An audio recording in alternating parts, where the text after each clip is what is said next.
Celtics are one of the top same breath, Jaylen Brown just came back after an 8-game absence from his hamstring injury. Let's pump the brakes on it just a little bit. He really deserves a lot of credit. Kevin Durant is a superstar that we all know him to be. But I still look at the Brooklyn Nets, and without Kyrie Irving, I'm going to need something more from this guy. Steve Nash showed me that he can handle it against the better team.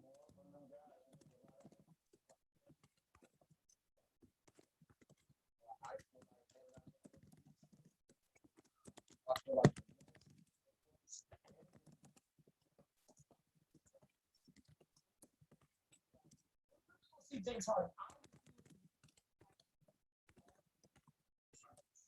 Like tonight, struggling shooting was 1 for 6. But there's no turnover. We saw a lot of that when James Harden might have been last year doing the straight basketball. He might be the MVP. He's got 12 with the break. Oh, what's going down?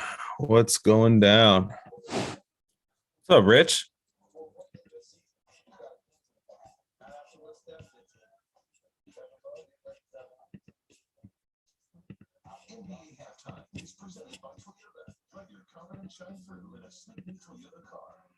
Just getting set up here. I got a guest on with me tonight.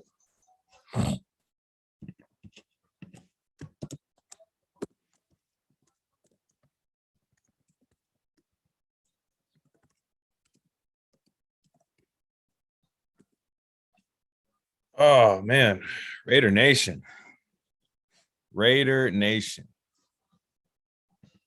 Thanksgiving game coming up. It's gonna be let me turn down my TV here, watching a little NBA Celtics Nets. Having a beer. 4-day weekend, not to brag. So that's pretty cool.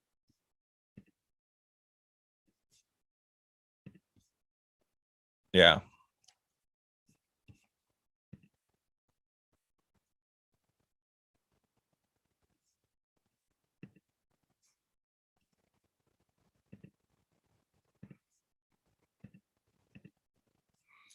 Let's see.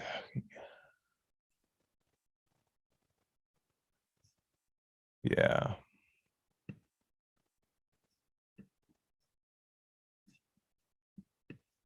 Okay. Yeah, there we go.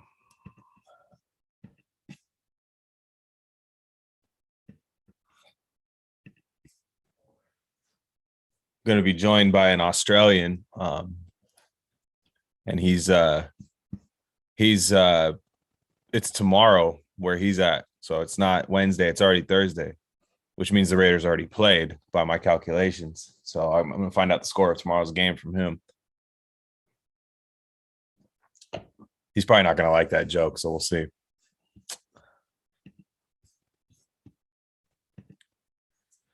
Yeah, man, spent a lot of the week really it's been tough. Like I haven't really wanted to do this show because I try to forget about football when it looks this bad, you know.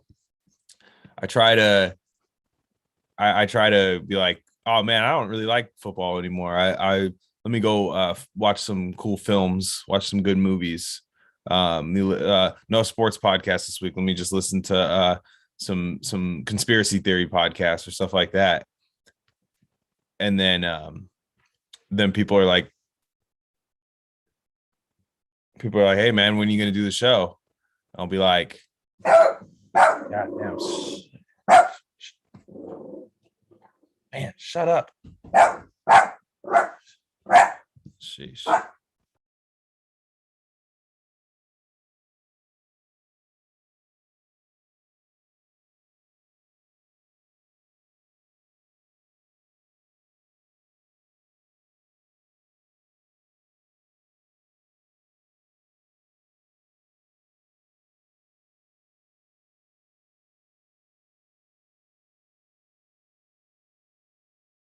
Oh man, my bad. Fucking my wife ordered the entire Amazon warehouse and entire Amazon inventory to my house right now. So that was unexpected. My dog didn't much care for hearing that delivery guy.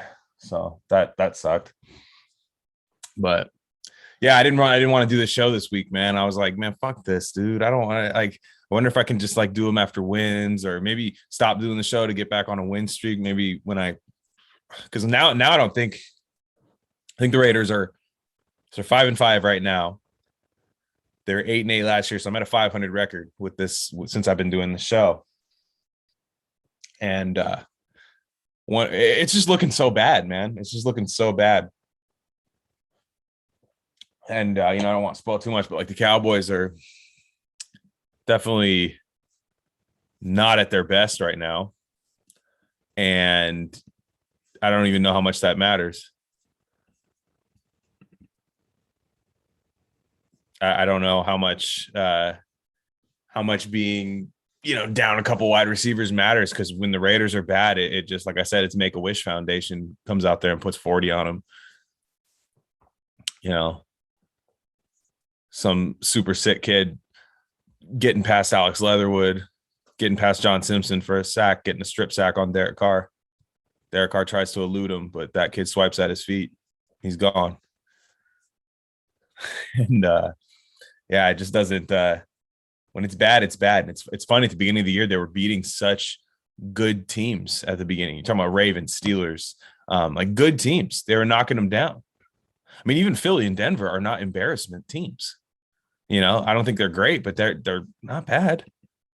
Miami's the worst team they beat, and that was like one of the crazier victories that they had. Like, pulled one out of their ass, and it's like, it's not even about schedule. It's why, like, I promise myself now I'm never going to care about the Raiders schedule ever again.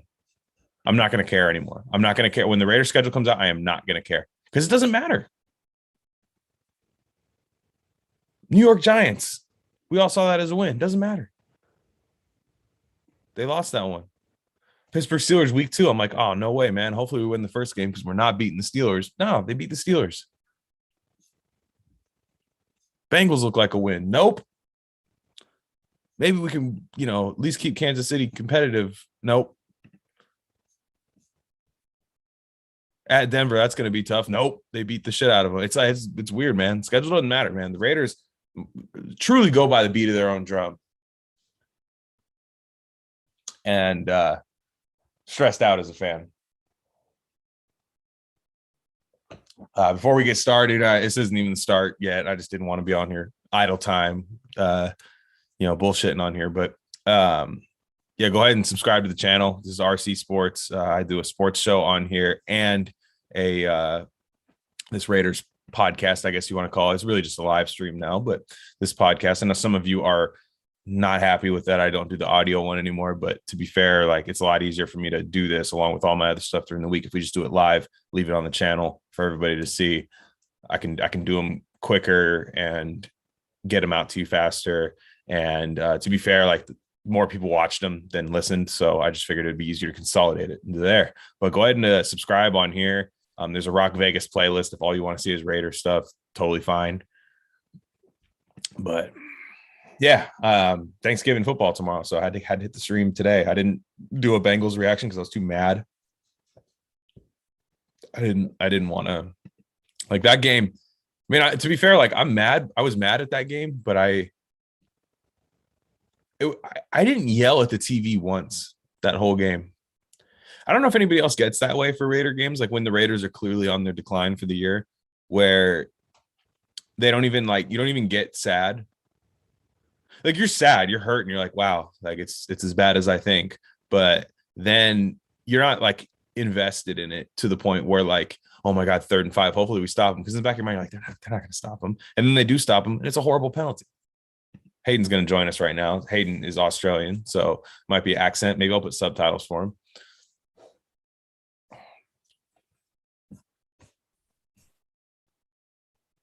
All righty, how we doing? Hayden, what's up, man? Yeah, no, good to see We are you, man. live. We are live, so the world can see you. Oh, well, that's exciting, isn't it? Yeah, nice. So yeah, so I was warming us up here by just saying how depressed I am about the Raiders, where they are to the point where I think it, like, doesn't matter who they play. They play their game. Like, they just play their game, and when it hits November, it's bad. because they were beating good teams at the beginning of the year. They were knocking down good teams. These were objectively good teams. Pittsburgh's good. They were a good team. They were a good team at the start of the year. You know, like you look at the wins, and okay, we thought the Pittsburgh win looks better now that with their record. Absolutely. The Baltimore win was impressive. They beat Miami, which, you know, we thought it was a better win than it really was, given how bad Miami have been. Right. We thought they were going to be a lot better. Took it to the Chargers. You know, offense didn't show up for, you know, half a game there, so that cost them. And really, you look at the wins against Denver and Philly, they weren't bad either. You know, like they dominated those teams, and those teams are, you know, 500 teams. So, you know, theoretically, the Raiders really should be. I still think that had Gruden and the Ruggs incidents not happened, I think they would be a 10-11 win team this year without question. But now they're not, and I do not see how they can salvage this year. If they manage to, you know, find a way to win tomorrow, then season's back on. But that's not happening. Yeah, no, you're right. I think that's true. Now, to me, like, okay, I don't know if we could say Gruden I don't know if we can say the Gruden thing, the Ruggs thing for sure. That's obviously just put an absolute stop to this offense. But the Gruden thing, to me, it's like they looked good and energized after Gruden left. Like they looked as good as they looked the entire season after those two games. But I think that plus the Ruggs thing, like where it's like, okay, how much stuff can we handle in this? And then also, I'm sorry, it's November. And what is John Gruden's record in November and December as a overall head coach? Awful. Yeah. Like we were going to be doing the same, spinning our tires in the mud, 8-8, 8-9 season, doing the same thing with Gruden over and over again. My theory, or I guess question regarding, you know, why they played so well, particularly in Bisaccia's first two games, was one, you tend to see when a coach gets fired, they have an uptick in performance. In this case, he wasn't fired. He, you know, got sacked by the NFL, which is just, it's a weird situation, but you do see an uptick, and that's not just in the NFL. You see that around the world, regardless of which sporting league, you'll tend to see, you know, one or two games where they do have an uptick in performance. You also see regarding Greg Olsen was the play caller, they broke quite a few tendencies. So we saw running back screens, we saw increased play action, less shifts, less motion. So we saw a change in tendencies, which wasn't on film prior, and that would have definitely made it harder for teams to react. And now we're seeing, you know, I guess the last 3 weeks have been a regression beyond a regression to the mean. You know, they've completely. I don't think it's so much the play calling that's been off, but it's the attention to the little details that are just completely missing right now. And, you know, that plays in specifically into red zone and third down. Those are what you game plan and install every week. And on a week-to-week basis, that changes. And so far, the Raiders have been unable to adjust and have any kind of success on third down and in the red zone under Greg Olsen. And that's a problem. And I'm not sure that that's something that can be easily fixed overnight, because whatever they're doing is not working right now, and they've had, you know, 3 weeks to sort it out. So I'm not convinced that, you know, anything's really going to be different come tomorrow. Yeah. I had a couple of things now when you brought up Greg Olsen, because this Cincinnati game, I'm starting to wonder, okay, I wonder if this coaching staff is still trying to pretend like John Gruden is here. Do you notice that, like, where like they don't seem like they at the beginning? Yeah, sure, it looked like they spiced it up a little bit, but now that Henry Ruggs is gone, it looks like 2019 Raiders. It looks like they can't. It looks exactly like 2019. It looks like, okay, look, we have to play bully ball, but you have no bullies on the offensive line. Not even Colton Miller's not a bully, right? He's not a bully. He's a finesse. He keeps the quarterback clean. He's not a bully. He's not to go out there and go catch bodies. They don't have those guys on their offense, and they're just doing 2019. And I wonder, it's clear to me that, I know it was only 2 games where you had no Gruden and you had Henry Ruggs. That was only 2 games. That's the only 2 game sample we'll ever have of that. But I wonder if Ruggs was truly going to be the guy for Olsen. Like, I'm running this offense through Henry Ruggs. It kind of seemed like that. Not so much throwing it to him all the time, but like, he is going to be the guy that opens up my entire offense. And it should be Waller right now. And it doesn't seem like it is, right? It doesn't seem like they can get the ball to Waller at ease, but Waller does not look like he's double covered. No, I don't know what the goal is there. You know, it makes no sense. Waller should be, you know, easily getting, you know, a dozen targets every game. He should be catching at least 8 of those. Yeah.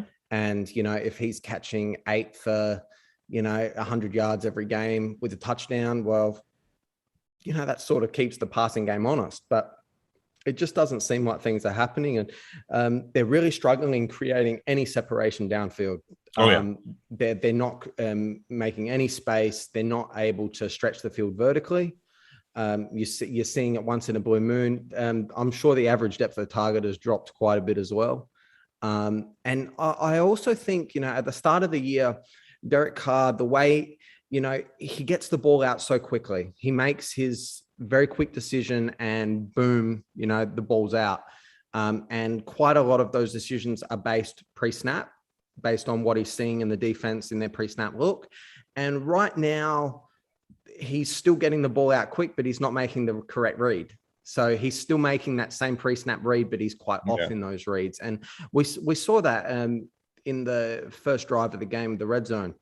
They had an RPO, I think it was on second down, and should have been given to Josh Jacobs in the box. They had the numbers, could have been, at least a 4 or 5 yard gain, if not a touchdown. They were only 6 yards out.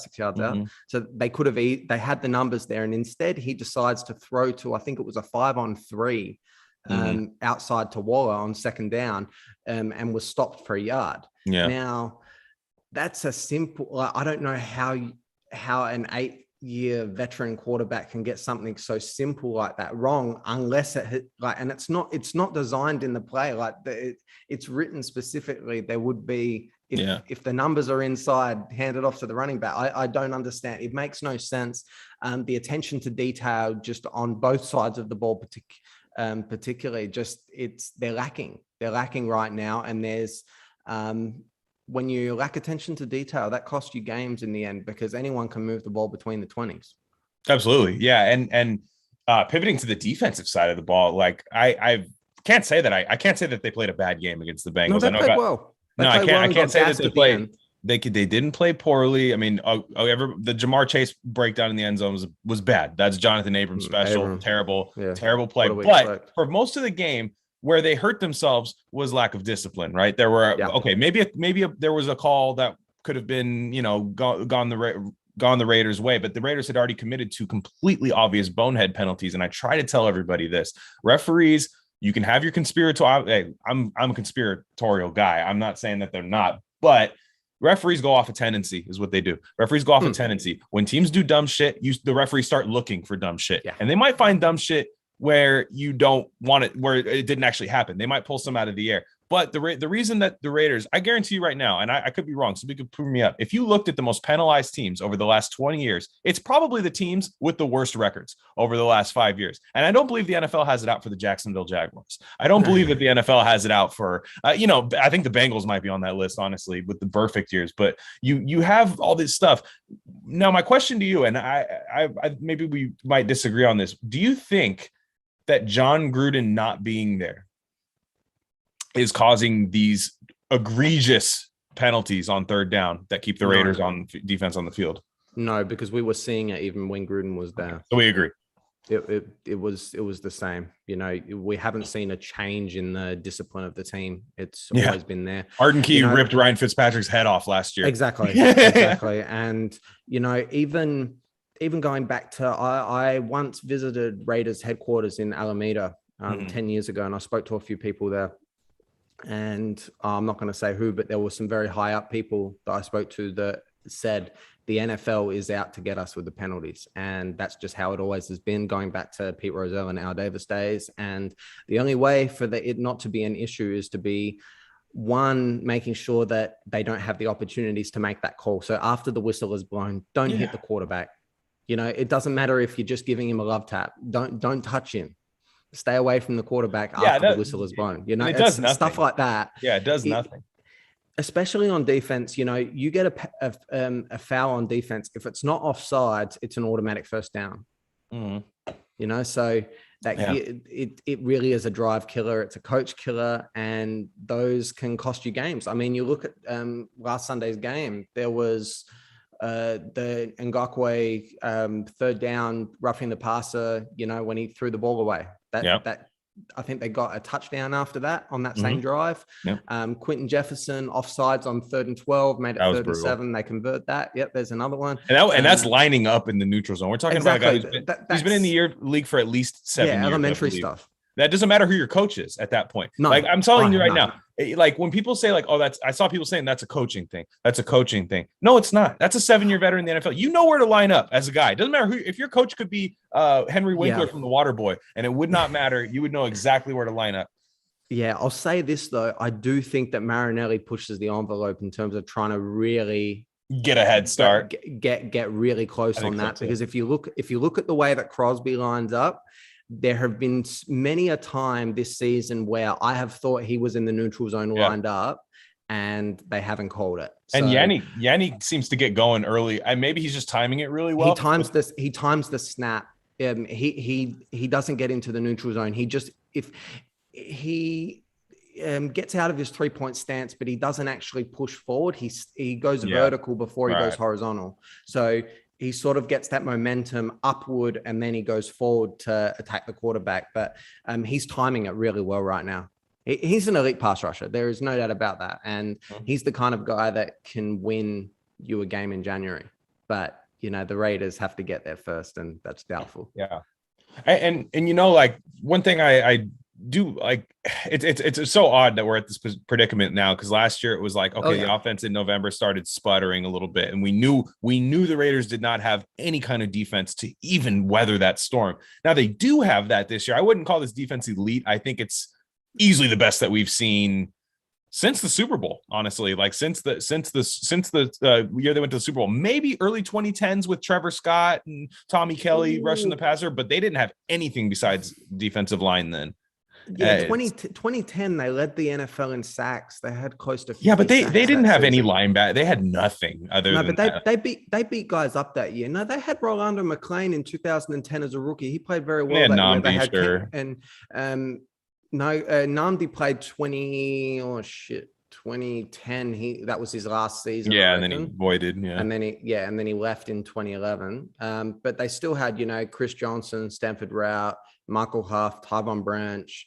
Cameron Wimberly was a solid outside stand backer. All he had was a dip rush, and it was really effective. I think this defense is better because they don't give up big plays. If you look at it, they don't give up plays over their head. That team was always susceptible to like a linebacker covering a receiver, like Chuck Bresnahan special or whoever it was. I can't remember. Rolando McClain covering Megatron. Yeah, Calvin Johnson. Yeah, that like they seem pretty sound. Like it seems like they make the right moves. Now they get picked apart underneath, and there's just no question because you have guys like Jonathan Abram on the field who will never cover anybody. Like it just won't happen. It won't happen. You have, for some reason, Corey Littleton he does okay. I think Corey Littleton gets picked on too much, but he still is a bit of a disappointment in coverage. I think he's better than Perriman. Oh, yeah, of course. I'm not a Denzel Perriman guy. Yeah. I think Perriman is a really nice player in situational, obvious rundowns, but I don't want him as my starting Mike Backer when it comes to, the modern game, which is, throw it 40 times. No, for what Perriman was, what Perriman was he was signed when Morrow went down and they needed a starter, a guy who could come in and run this scheme. And he's done that. It's not that he's out of position. It's that he simply cannot cover. He simply can't. He's in the right spot. He just doesn't have that closing speed. Now in the run game, he does a really nice job. And he actually I think he had his best game as a Raider, honestly, this last game. He was all over the field. Making huge plays. But I guess what I'm getting to now is like, to me, I think the season's over and they're willing to prove, if they want to prove me wrong, I'll be the first one to admit it, but I'm going to go ahead and lean on the season's wrong. Now, do you want to blow it up? Look, that is a very multifaceted question. I think that when it comes to blowing it up, you really, that really means, okay, GM, head coach, quarterback, whole coaching staff, whole front office. I think some parts need to be, kept. I think some parts need to be, out the door. I certainly think that the coaching staff, offensive coaching staff needs to go. Special teams needs to go. Front office, get rid of them all. Get rid of Mayock. Bring in someone who is, more experienced. Yeah, I don't want to spend another year finding out if Mayock I don't is want good. another TV guy. No, I not don't want a even TV that. guy. What I'm saying is that some people, and it's a valid question. Did Mayock make the picks all these years? It doesn't matter. It doesn't matter. Yeah, He was I there. don't want to find out. I don't. I would rather the way what's going to happen was when Mike Mayock gets fired, because I do believe he will get fired. Nobody else is going to give him a GM job. Nobody else. No, he'll go back to the NFL Network. Yeah, he'll go back to the NFL Network. And what would be the huge mistake would be for Mark Davis to try to keep him and be like, well, let's just see what he can do. I don't want, because I guarantee you, I think Mike Mayock picked Cleveland Farrell. I think he picked all the Clemson guys. I think that was Gunther. That was Gunther's guy. I think. Well, okay. Here's the thing. Gunther wanted a run stuffing. He wanted a run stuffing. As a GM, you have to, like, if you decide to listen to your defensive coordinator and be like, not here's what I want. Here's the guy that I want, and you don't do any. Yeah, I agree with you there. And you don't do any more like looking like, is this really? I mean, he's really slow, and we didn't see any of his combine numbers. Yeah, doesn't really get off the ball all that well, and he can't bend it all. But you know what? I'm going to trust my guy. To me, red flag, fire you right there, because I'm like, you didn't. Yeah. It's interesting because I spoke to someone back in January of that draft year. So the draft's, end of April. And I asked someone in January, around the time of the college national championship game. Yeah. And I said, who are they looking at? And this person would know. And he said, this individual said, they're looking at Farrell at 4. And I was like, okay. At the time he was projected to be in, that anywhere between 8 and 15. Yeah. And then the other 2 first round picks, I thought we would use one on him. Yeah. And then by the end of the, draft process, he was a consensus anywhere between, 12 and 30, depending. But, they really had their eyes on him at, number 4 quite early in the picture. And to me, I'm sort of a little bit concerned because we've seen, especially with Mayock, and this whole draft, like the last 3 drafts that they've had, they've seemed to key on guys very early in the picture. I mean, they keyed on Josh Jacobs very early on. Oh, yeah. Back in mid-January, Mayock gave, a few cut-ups to Gruden and said, this is the guy we're taking in the first round. And he said the worst thing I've ever heard him say, the worst Mike Mayock quote ever, was that I was pleased when he ran a 4.6 40. Please. Yeah. I was like, why would you be pleased? It shows up on the field. He cannot score a long touchdown, and you drafted him in the first round. Exactly. He's gone. He's gone. I don't want him. Same thing with Ruggs. Like they wanted their Tyreek Hill, and I know that Ruggs wasn't Mayock's guy. No, that one I don't put on him. That was Gruden, but I heard it was Mark Davis too. I heard Mark Davis wanted the speed, like the Cliff Branch, like my dad had Cliff Branch. This is Cliff Branch. Is kind of what I had heard was something had happened. Mark Davis has stayed out of the way, but put it this way: if he wasn't the one to make the final choice, but he certainly wasn't against getting more speed on the field. Yeah, and they were slow, and they were a slow team. But CeeDee Lamb is fast. You look at 2019; they couldn't move the ball. CeeDee Lamb's fast. Jerry Jeudy's fast. I'm pretty sure that Jerry Jeudy was Mayock's guy. That would make sense. I'm not 100% certain, but based on what I heard around the time of the draft, I was told to check on Jerry Jeudy because that they were doing a fair bit of investigating into him, and I thought that there were good indications to think that Jeudy could be the guy if he was there, but Ruggs was a Gruden pick all the way, and Arnett was a Paul Gunther special that Mayock sort of said let's do it, and let's take a guy that really was 1 or 2 rounds ahead. That's just egregious. It was a horrible pick then, and it's turned into be even a horrible pick now. And he obviously can't judge character. I'm just gonna say that much. Like what you're talking about. Yeah, Mike Mayock. The big thing is the Raiders knew they reached. Character guys. They knew foundational players. They always would say is what you got to understand about this guy is he lives and breathes football. He would say that about every guy. He lives. We want guys to come to this franchise that live to play football, that love the game. And I'm not saying they don't love the game. Or you can love the game and still be a numbnuts off the field. I'm not saying you can't do that, but I'm sorry, dude. If you are reaching for guys on character and 2 of the guys physically do things to get them off of the team, within their rookie contract, you don't know character. Yeah, there was an Australian rules football team, the Sydney Swans, back in 2005, Yeah. or maybe a few years even earlier than that. And they had a bit of a culture problem. And the new coach came in and he established what he termed as a no dickheads club. Nice. And any player that was in, if you were a knucklehead, you were out. It didn't matter how good you were. And they ended up winning, the equivalent of the Super Bowl a few years later. And I feel like the Raiders have to do something similar. I know that when you have a locker room of, 53 players plus practice squad, you're going to get, a few people that have a few screws loose. But we can't have people making like terrible decisions like, drinking until 3 a.m. and then deciding to drive at 150 miles an hour. We just can't have that. One of the things that I've noticed especially is, you've got people coming from small, relatively, rural areas, such as, Alabama, and all of a sudden they come into the bright lights of Vegas where they've got more money than they know what to do with. And they are getting in trouble. And I'm not to say that that's a Vegas issue, because, you will find trouble wherever it is, but that's a character concern. And even though these guys are from big schools and have, the runs on the board, so to speak, but the problems seed a little bit deeper. And I think that there are some real issues in that locker room. I think they, for every, screw loose, they do have some very, very, good people in there, but they've swung for the fences on guys with character issues, and those swings have been major strikeouts, and they can't afford to have that again next year, because if you look at their last 3 drafts, Leatherwood is going to be a guard. Okay, so if he turns it, I think the scope for him is okay, but you look at he's not a, Ruggs, you can't go bust on him yet. No. Ruggs and Arnett, they're off the team. The 3 first rounders from 2019, they're likely going to be off the team in 18 months time. So they need to hit on a first rounder, and they need to make sure that guy is going to be near a Pro Bowl level, because right now there is a severe lack of talent on the team.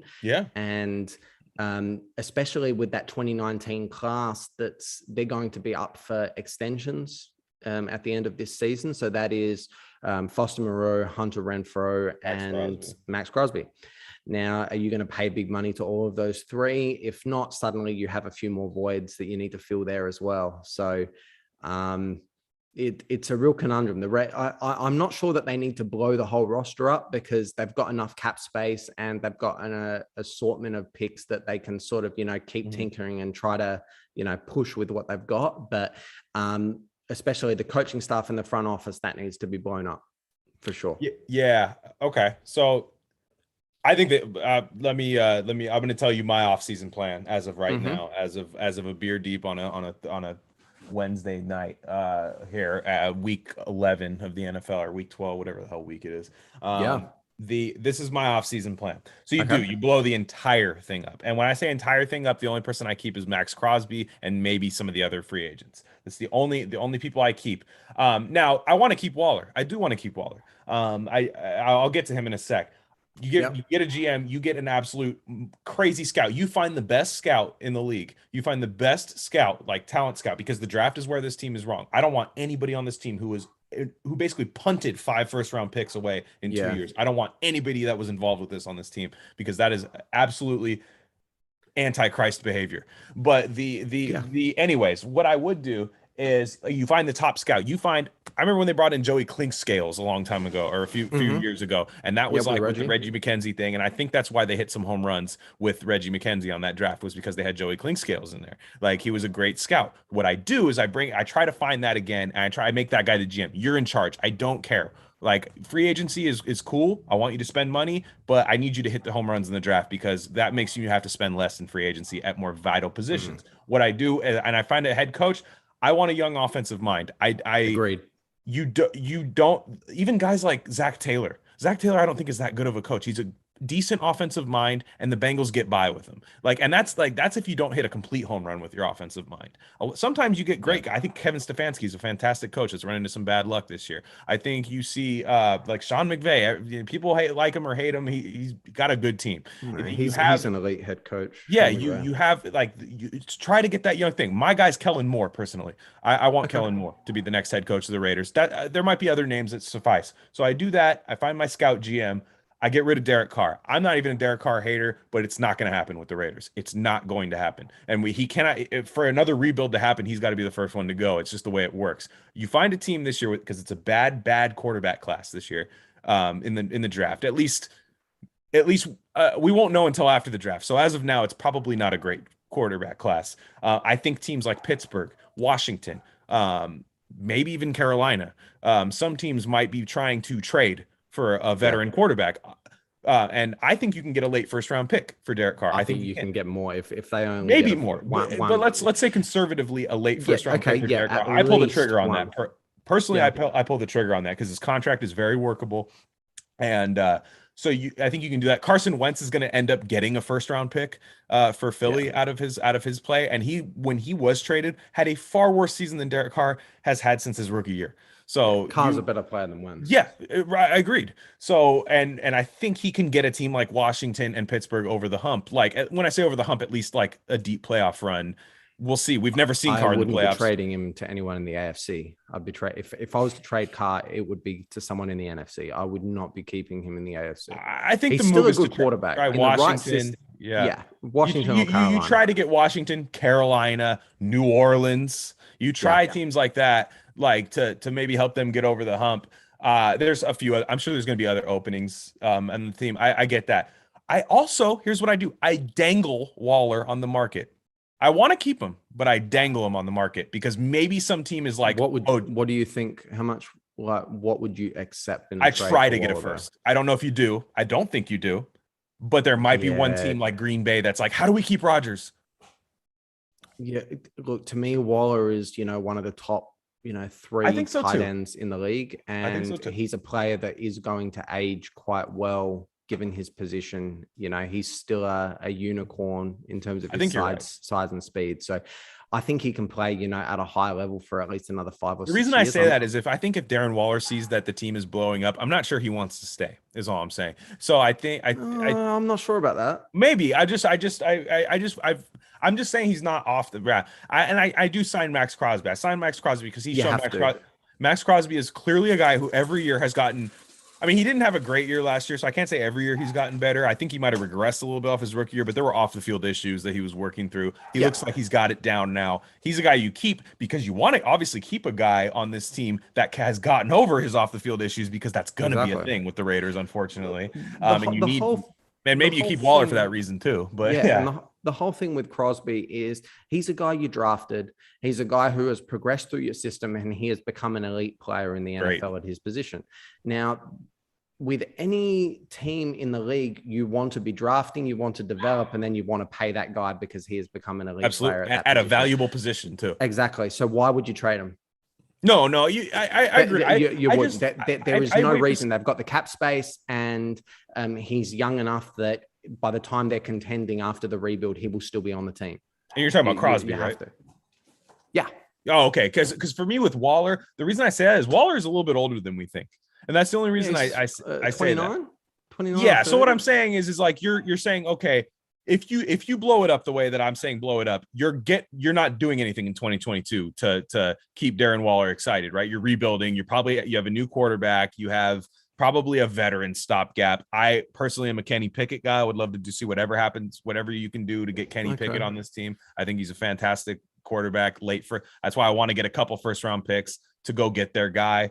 But I also don't mind them just punting on quarterback this year and literally just stacking up insane elite talent in the first round at whether it's edge, defensive tackle. They offensive line and wide receiver are needs too. So maybe you need those guys too. So I think you need more picks, and I think you need to get a guy at the helm that knows what the hell he's doing with the picks, because there is no there are possibly 2 top end players on this team: Max Crosby, Darren Waller, maybe a third one, Colton Miller. I don't know if Colton Miller is a very, very good offensive tackle. So you have those three on this team, and Miller's here for a while. He's locked up. He's good. You need way more, because you see these other teams like you and I, we've discussed that, the Saints. You need anywhere between 10 and 15, guys that are mainstays who are really, that they're going to be able to fill their role, and they're going to be elite in their role. They're not going to be elite players, but elite in their role. So look at Hunter Renfrow, for instance, elite slot receiver. He knows how to play his role, but you cannot rely on him to be your number one receiver, which is what the Raiders are doing right now. And that's a problem.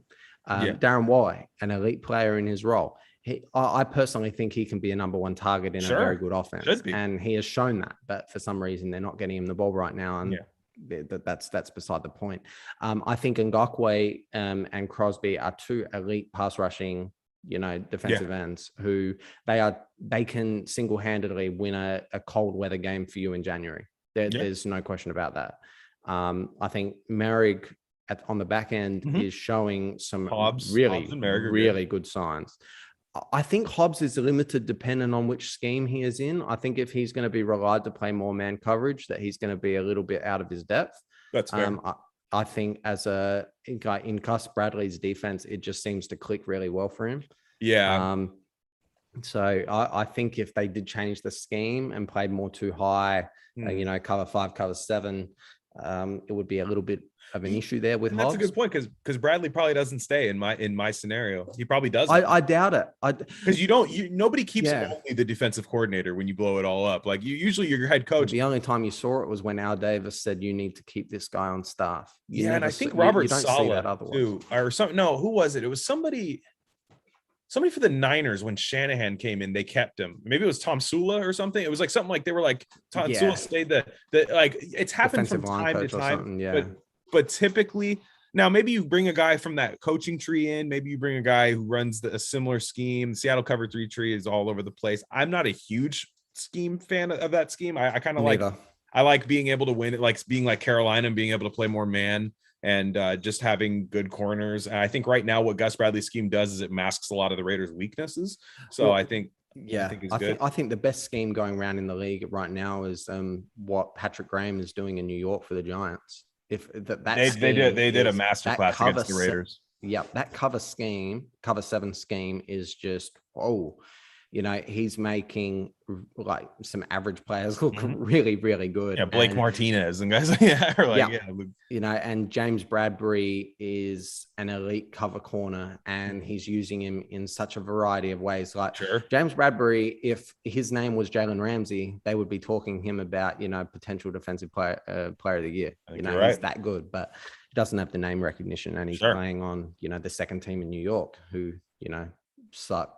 So but you look at that scheme, and that's really good. And that's the way that the NFL is going right now. They're going into a too high league. Cover 3 is sort of almost obsolete. It's 10 years ago, that kind of thing. And, I still think guys like Ngakoue, Crosby, Merrick can play in a cover 7, too high scheme. It means that, Abram needs to go.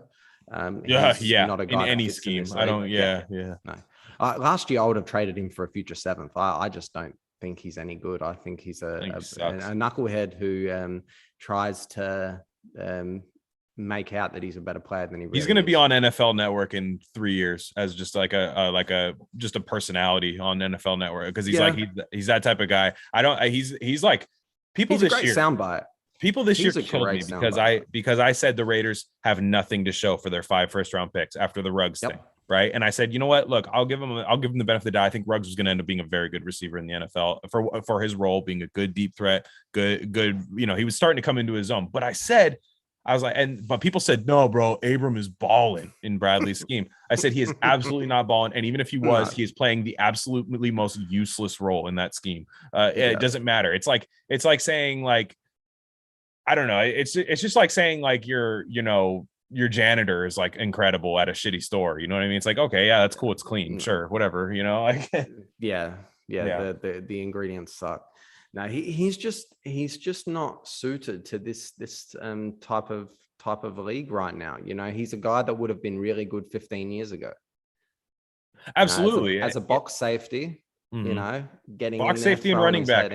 Box Yep. safety and running back are two positions you don't draft early. You get it very cheap in free agency when you want to sign it. You can get undrafted free agents to fill those positions, but the Raiders spent 2 first-round picks on them, and it's all they have to show for that. So enough crying about the Raiders. Now, what about Thursday? We'll wrap up with this. Thursday night. Thursday, I guess Thursday day, kind of night if you're on the Friday East Coast. morning for me. Yeah, it's tomorrow. So did they win? Yeah. No, I'm just kidding. I said before you got on, I was like, I'm going to ask him that question. So the Thursday game, possibly no CeeDee Lamb, definitely no Amari Cooper because of from the other podcast that we talked about. Amari Cooper's one of us now, but anyways, possibly no CeeDee Lamb, because I will say there's only been like 3 players in history I've seen that have been ruled out in a game on Sunday with a concussion and come back to play a Thursday game, but he practiced today. It's pretty dangerous when you look at the precedent behind. Maybe Jonathan Abram can serve a purpose. No, but anyways, that's not very nice. No, it's not. It's not. I'm getting desperate, Hayden. But big time. No, it's not nice. So I'm just like that offensive line. They're getting Tyron Smith more than likely back. That offensive line is set to just blow the Raiders off the ball, which scares the hell out of me. Yeah, they're going to need Perriman and Hankins in particular to just have elite games defending the run. They're going to need to play the run first. Yeah. Dak's been off a little bit the last few weeks. So if they can somehow stop the run, and, to their credit, last week against Joe Mixon, they kept him to, his first 21 carries. I think he had 68 They did a good yards. job against him. So not even 3.5 yards a carry. So, they were doing pretty well against him. And if they can do something like that against Zeke and Tony Pollard, I think that, they might be able to create some sort of, havoc on obvious passing downs. It's a weird game though, because they've only had 4 days off. They, like, in between games, they looked absolutely terrible against Cincinnati. That offense, it looked so disjointed, and it looked like they had never played with each other. It was like they were going through the motions, and there was no oomph. There was no sense of urgency. Even at the end of the first half, they had timeouts, and they chose to instead try to play hurry up with 30 seconds to go rather than use their timeouts to try to, get into field goal range. It just, nothing made sense that game. And the 3rd and 6 draw play. That was awful. You cannot check to a run play on 3rd and 6 when you are struggling at the best of times to get more than 2 yards. You have no offensive line. You can't do it. I don't think it's so much the lack of talent on the offensive line. I do think the scheme is just horrendous. I think and if Mike Mayock, I was talking to Marcus Johnson about this from Tape Don't Lie, and he was saying, like, he goes, one thing that would make me want to keep Mayock is if at the minute Gruden left, is if Mayock just canned Tom Cable, just said, I'm okay, I'm running the show now. We're getting this guy the hell out of here. I would probably, and I feel the same way. I'd be like, okay, maybe this guy does know what he's talking about, but Tom Cable's still here. It's still the damn Expendables movie where it's all Gruden's old friends that are just the coaches. And I think you're right. I think you're right. And I'm scared. I don't know who they're going to have at defensive end. It could be Micah Parsons, but I'm scared. I'm just scared of whoever's going to be rushing it, because the Cowboys get pressure. Oh, they definitely do. At the same time, they run a pretty simplistic scheme, very similar to what the Raiders run. So Dan Quinn, yeah, exactly. So you would like to think that the Raiders know how to attack it, but at the same time, right now it's very hard to have any confidence in this team. That if they play to the level that they're capable of, that is what we saw in the early part of the season. And especially against Denver and Philly, this team can look as good as, any team in the league, but at the same time, they can look as bad as, number 1 pick territory. So the variance in performance is way too high. And right now, you would not want to be betting, a game with the Raiders unless you're taking Dallas and taking the points. It's just, it's too much of a gamble to even consider that the Raiders are going to do anything. And if they do, it's a nice surprise, because if they win tomorrow, Let's just put it out there. If they manage to win tomorrow, they have Washington at home the week after, and that's a game that they should win. And all of a sudden, you've gone from 5-5 to 7-5, and you've got 5 games to go. You go 3-2 in those final 5 games. You're 10-7. You're probably looking at a wild card. The game, like the fortune of the season, really is going to lie on tomorrow. If they lose tomorrow, it's officially the season is gone, and December will just be about going through the motions. But if they manage to find a way to win, and I don't know how the fuck they're going to find a way, but if they manage to, the season is well and truly back on. Yeah, they're gonna need because like last game I was like, okay, I went into the last game thinking the same thing. Like, so I went like the Bengals. I'm like, I don't think they're gonna win this game, but there's something wacky has to happen. But then the first series, Dalvin Levitt's running free. I'm like, oh man, something crazy scored happening. A touchdown. I'm like, he yeah. was all he had to do was go down the sideline. Instead, he tries to cut back. Like, I don't understand what he was doing there. It made no sense in the world. I every time I see that guy, I'm just like, why? Why is Divine Diablo not getting snaps over Dalvin Levitt? There just is there is no reason. What did you need to see out of Dalvin Levitt? Yeah. Like, does he bring cookies every single day? Like, this is my, oh, hey, Mrs. Levitt brought great casserole today, boys. We got to play him 10 snaps. Like, it's horrible. You know, how did he get a roster spot over Carl Joseph and Haha Clinton Dix? Carl Joseph's playing snaps for the damn Steelers. Exactly. They're better players than Dalvin Levitt. I know. But it's like, and then Diablo, who I do think like that's a guy like I do want to keep around because his profile is very intriguing to me. And I think a lot of defensive coordinators are like, okay, in the future are going to be like, this guy could be a little bit of fun, you know. Maybe it doesn't work, but whatever. And he's one of the guys. Was he the Rodney Hudson pick, or was Kuntz the Rodney Hudson pick? One of the two was the Rodney Hudson pick. Yeah. And you're really not going to get anything out of the Rodney Hudson trade this year again, which is just a problem that they have every single year when they trade a guy, is they don't get anything that year out of the guys that they trade. And this was a team that was supposed to compete this year. Everybody had it in their mind that they would compete, and they trade their center for two guys that aren't going to play this year. One guy I think should be playing this year. I think Divine Diablo should be playing, but you could play Diablo instead of Abram. I mean, that's what B.D. Williams was saying, and I 100% agree. You know, Diablo is a real kind of, a jackknife type of player. Yeah, he's fast, he can move, and he can lay the wood, he can cover, he can rush the passer, he can kind of do a bit of everything. And I don't understand why he hasn't been on the field more. We saw him on the field a lot against Miami, and all of a sudden he gave up that 4th and 26, I think it was, to Gesicki. Yep. And ever since then, he hasn't been on the field. And he's in the doghouse for some reason. I don't understand. Have that same patience with Abram, because you'll pull him off the field once again in the first quarter every game. Like, I agree. Yeah, exactly. I agree with you in a sense. Like, it just, like, they need a defensive touchdown tomorrow. If they get a defensive, I'll put it right now. The Raiders get a defensive touchdown tomorrow, they will win the game. I think that's fair. And they've had a sack fumble in the last couple of games, right? I mean, not the Chiefs. I don't think they did in the Chiefs game, but they did in the no, they didn't. Giants. I don't think they had a sack against Mahomes. No, they didn't. They had the Chiefs got the ball out quick. They had a fantastic game plan for the Raiders, but and they're back. Holding, yes, but getting rid of the ball fast. They took every check down the Raiders gave them, so it was and the Chiefs are well and truly back. And when the Raiders beat the Chiefs last year at Arrowhead, you had Mahomes trying to make a big play every play, and that was really what screwed their offense up.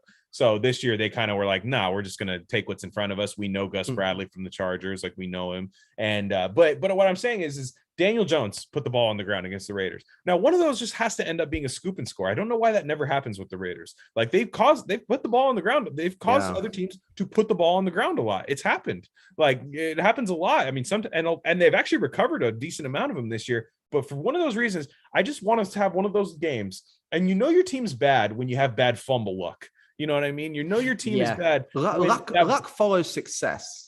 Yeah, well, what I'm saying is, like, you see these teams, like I see it happen with the Patriots, the Steelers, the Niners, these teams where the football takes a perfect kick, like up to the guy's chest, in stride, the Chariots of Fire themes playing in the background, and he just walks into the end zone.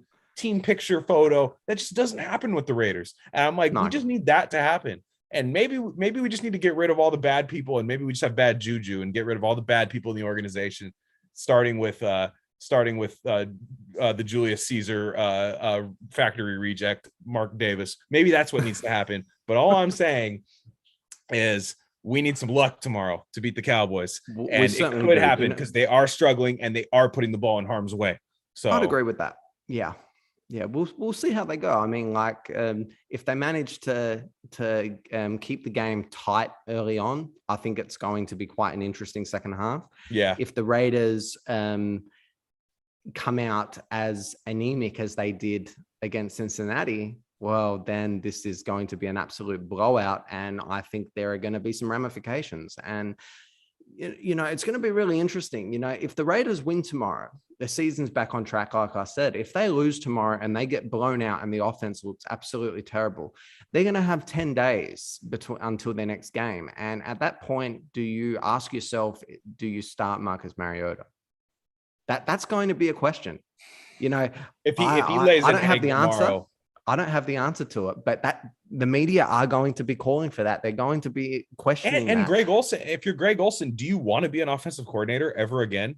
Because if you take over for John Gruden and this is what ends up happening, and you ride with Carr and don't make any changes, you might not ever get that crack again. He's not a young guy. No. He's not a young guy. He's in his mid-50s. Offensive coordinators now can barely buy beer in the NFL. Yeah.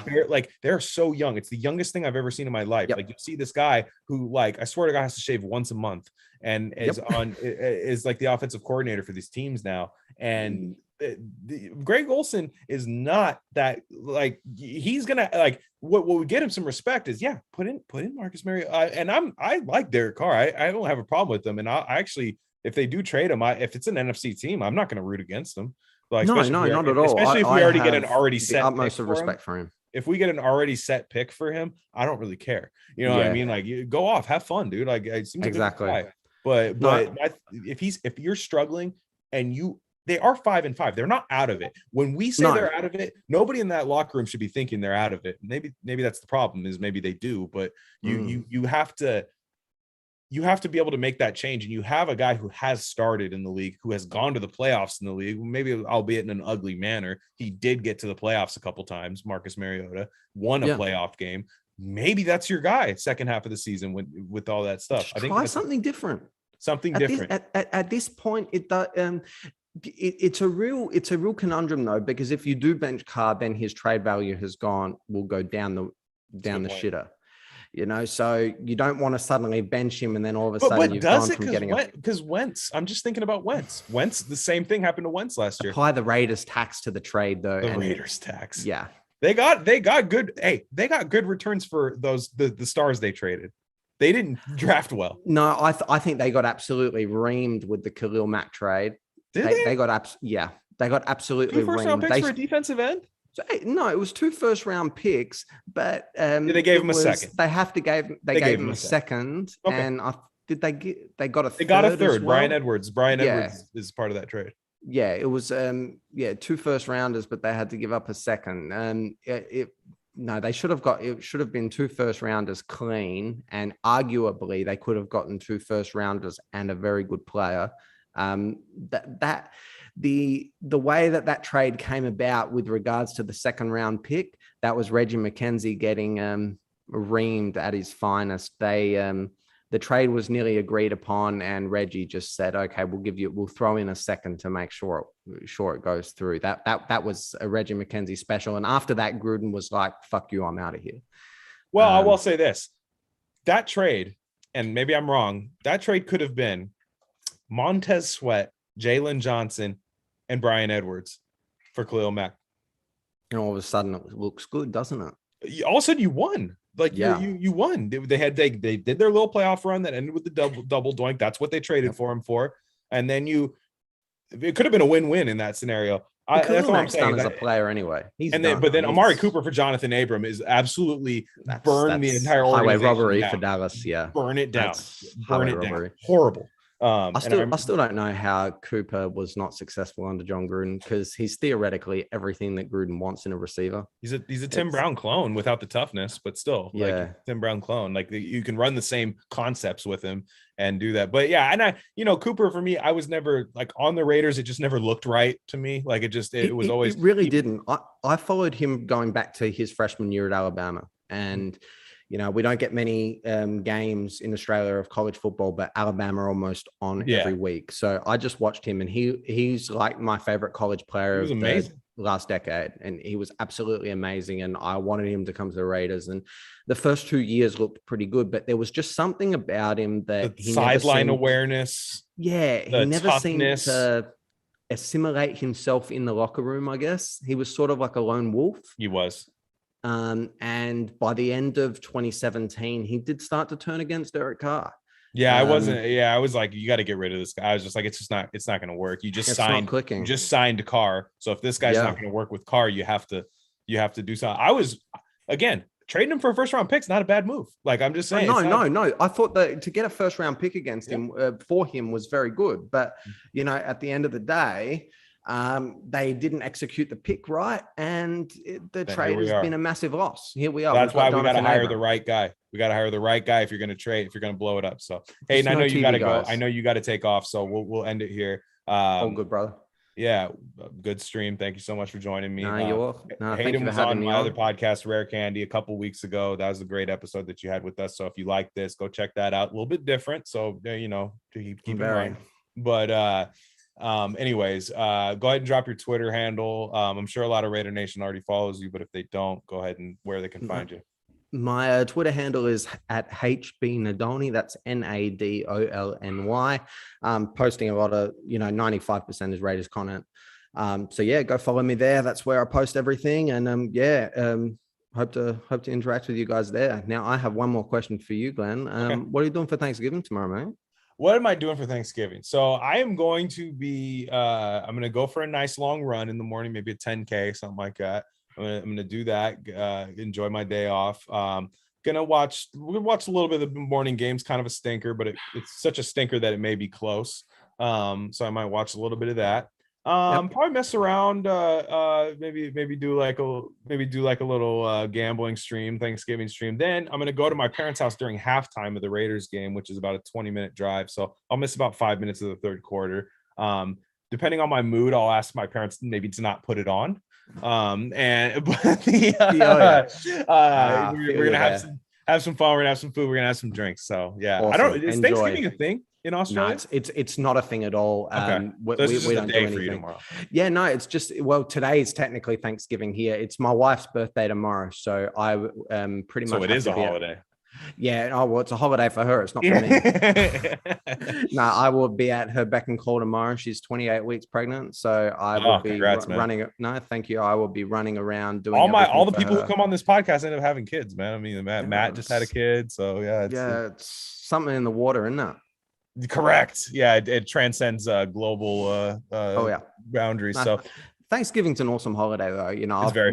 I've managed to go I've got a few family friends over in America, and I've spent Thanksgiving with them on multiple occasions, and it's great. It's absolutely brilliant. It's just, it's so special, and I was, so appreciative, that me and my wife were a part of it, and got to be part of their family for the day. And it's just a really special time. So really make sure that you enjoy it with your family. All right. Yeah, perfect. Sounds good. Well, you guys know where to find me. I'm at Glen Rockney on Twitter. You can subscribe to this channel. This is only a sports YouTube channel. The other content's on Rumble. That's for the bad boy stuff that we say. And that's on there. And everybody have a safe Thanksgiving. Let's hope we can celebrate a win, man. I'm not gonna lie, man. This podcast is fun, but it's a lot more fun after a win. Always better when you just win.